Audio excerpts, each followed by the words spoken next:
Did America benefit by allowing itself to be attacked at Pearl Harbor? The idea that the United States government may have deliberately allowed the attack on Pearl Harbor to occur is one of the most controversial theories in military history. Proponents argue that such a strategy would have provided a compelling justification for a reluctant nation to enter World War II. Meanwhile, critics contend it undermines the principles of historical accountability and evidence-based analysis. To examine this theory, it's essential to delve into the historical context, evaluate the evidence supporting it, and consider counterarguments. The context of U.S. isolationism and war entry. Before December 7, 1941, the United States was deeply divided over involvement in World War II. Many Americans adhered to isolationist policies shaped by the devastation of World War I and the ongoing Great Depression. The Roosevelt administration, however, was increasingly concerned about the rise of fascist powers in Europe and the aggression of Japan in the Pacific. Japan's expansion, particularly its invasion of China and occupation of French Indochina, directly threatened American economic interests and security in the region. By mid-1941, relations between the U.S. and Japan had deteriorated, culminating in a U.S.-led oil embargo that crippled Japan's economy. Roosevelt and his advisors recognized that war with Japan was increasingly inevitable.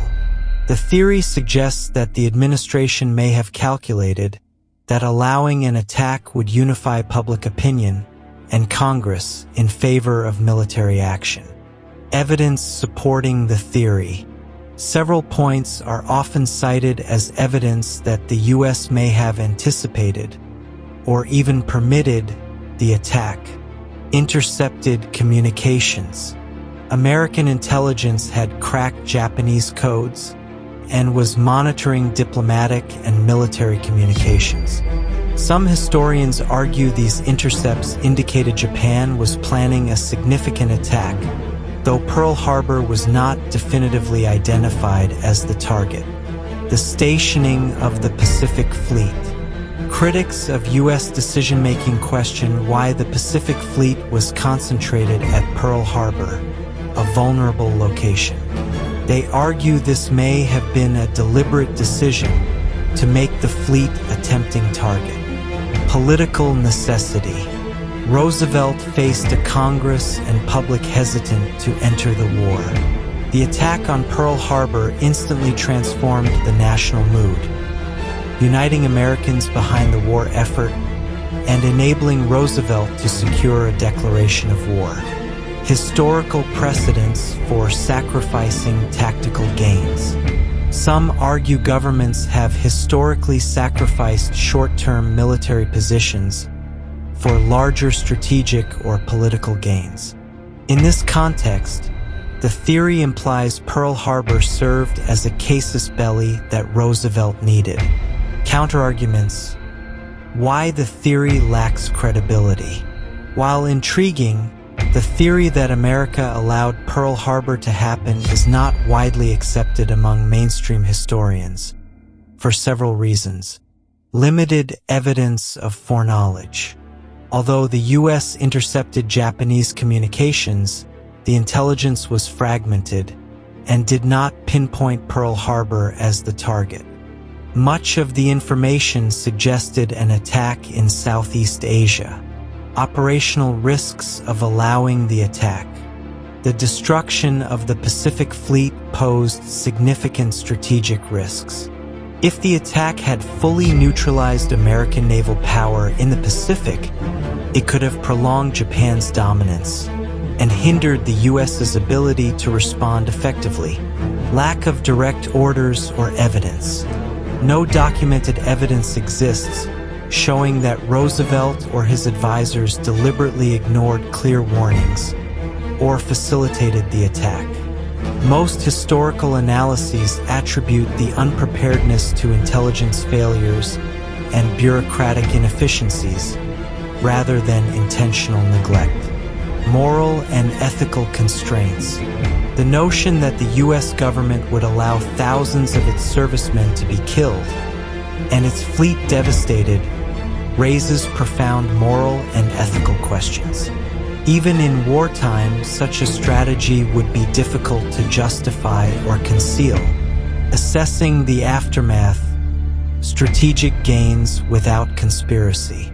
Regardless of whether the attack was anticipated or not, the events of Pearl Harbor undeniably benefited the U.S. strategically. The attack galvanized a reluctant nation, bringing it into the war with unprecedented unity and resolve. American industry mobilized on a massive scale, and the nation became a global superpower by the war's end.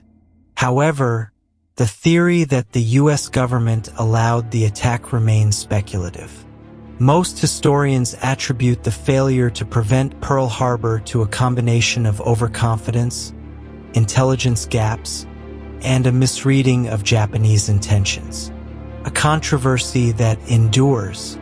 The question of whether America allowed itself to be attacked at Pearl Harbor continues to provoke debate among historians and the public alike. While the theory highlights the complexities of wartime decision-making and the consequences of strategic miscalculations, the lack of concrete evidence suggests it is more conspiracy than fact. Nevertheless, the attack remains a stark reminder of how surprise and unpreparedness can alter the course of history. American intelligence and preparedness. Missed signals or strategic oversight. The attack on Pearl Harbor is often cited as one of the most significant intelligence failures in American history. Despite clear indications of escalating tensions with Japan, the United States was caught completely off guard. This raises critical questions. Were these lapses a result of negligence, overconfidence, or simply the limitations of the era's intelligence systems and technology? To understand what went wrong, it's essential to analyze the missed signals, assess the readiness of American forces, and consider whether the surprise was truly inevitable. Missed signals, a puzzle of intelligence failures. In the months leading up to the attack, American intelligence had access to several key pieces of information that could have pointed to an impending strike. Broken codes. The United States had successfully broken several Japanese codes, including portions of the diplomatic cipher known as Purple. Through intercepted communications, American analysts knew that Japan was planning a significant operation, but they failed to determine the target. Japanese movements. Reports from the Pacific indicated that Japanese forces were mobilizing on an unprecedented scale. However, much of this intelligence suggested that Southeast Asia, rather than Hawaii, was the likely objective. Diplomatic breakdowns. In late November 1941, Japan sent a 14-part message to its embassy in Washington, which analysts later interpreted as a prelude to war. The final part of the message, sent on December 6th, instructed Japanese diplomats to break off negotiations, a move that typically signals the onset of hostilities. Despite these warning signs, Pearl Harbor's defenders were unprepared. Miscommunication, bureaucratic inefficiencies, and a lack of urgency contributed to the failure to piece together the intelligence puzzle. Readiness of American forces, overconfidence or complacency. At the time of the attack, the United States had stationed its Pacific Fleet at Pearl Harbor as both a deterrent and a strategic outpost. Yet, this positioning left the fleet vulnerable, and defenses were far from optimal. Limited surveillance. Radar technology was still in its infancy, and although an early warning radar station detected the incoming Japanese planes, the alert was dismissed as a false alarm. The lack of trust in new technology played a critical role in the failure to respond. Underestimation of Japanese capabilities. American military leaders underestimated Japan's ability to launch a long-range, coordinated attack. This overconfidence led to a belief that Pearl Harbor was an unlikely target. Poor communication and coordination. Information was siloed between intelligence agencies, and warnings did not reach key decision-makers in time. Additionally, standard military protocols for heightened alertness were not enforced, leaving defenses unprepared. Limitations of technology and methods. While negligence and overconfidence played a role, the era's intelligence technology and methods were also significant constraints. Early intelligence techniques. Signals intelligence, SIGINT, and code-breaking were in their early stages, and resources were stretched thin. Analysts often lacked the tools to rapidly interpret and act on intercepted communications. Human and systemic errors. Many of the missed warnings were not due to deliberate neglect but human errors and systemic inefficiencies. Analysts focused on immediate threats in Southeast Asia and did not anticipate Japan's bold strike across the Pacific. Cultural and strategic blind spots. American military planners were influenced by cultural biases, believing that Japan would not risk provoking a larger conflict with the United States.